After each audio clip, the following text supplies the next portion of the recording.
In this video, I'm going to talk about the 3 mistakes that you should avoid when buying a house. Stay tuned.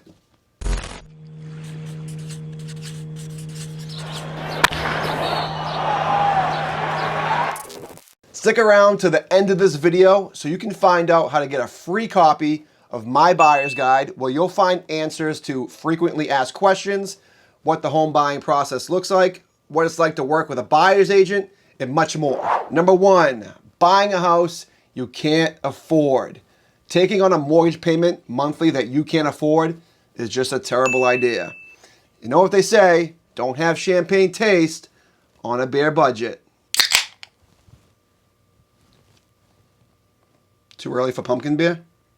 Before even going out to look for your dream home, figure out how much house you can afford and stick to the budget.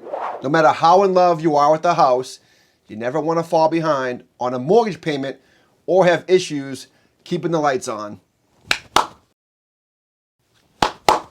If you're currently paying rent right now, use that as your benchmark to help you figure out, is that the max that you want your monthly mortgage payment to be, or can you afford a little bit more? You can also follow the general rule of thumb that says you shouldn't spend more than 28% of your gross income on your mortgage payment. You also need to take into consideration that on top of your monthly mortgage payment, which includes the interest, you're going to have to pay for all your utilities, property taxes, insurance, PMI if you didn't put 20% down on the property, an HOA fee if you decide to buy a condo, and any other unexpected costs and repairs. Number 2, forgetting about your closing costs. In addition to your down payment, you also need to take into consideration your closing costs. Now, these are 2 completely separate things.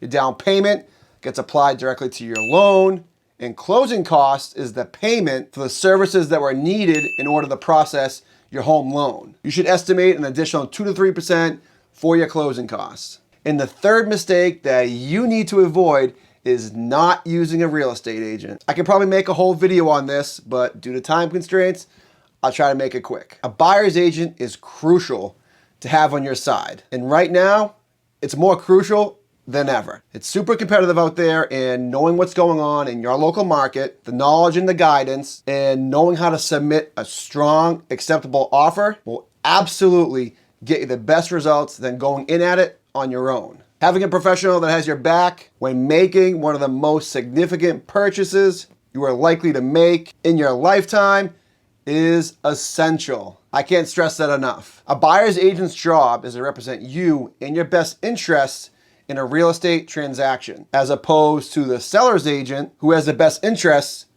of the seller. A common misconception is thinking that you can go directly to the seller's agent and you'll get a better deal. Wrong. The listing agent has the seller's best interest, not yours. They will give you 0 advice and 0 guidance. And at the end of the day, the seller is the one who decides which offer to accept. They're going to take the highest and best offer regardless of who you work with. And in most cases, hiring a buyer's agent won't cost you a dime. It's really a no-brainer. All right, that's it. Those are the 3 mistakes that you need to avoid when buying a house. To get your free copy of my buyer's guide, comment below. If you know a friend that wants a copy, you can tag them below or send me a DM and I'll get that right over to you. Thanks for tuning in and have a great day.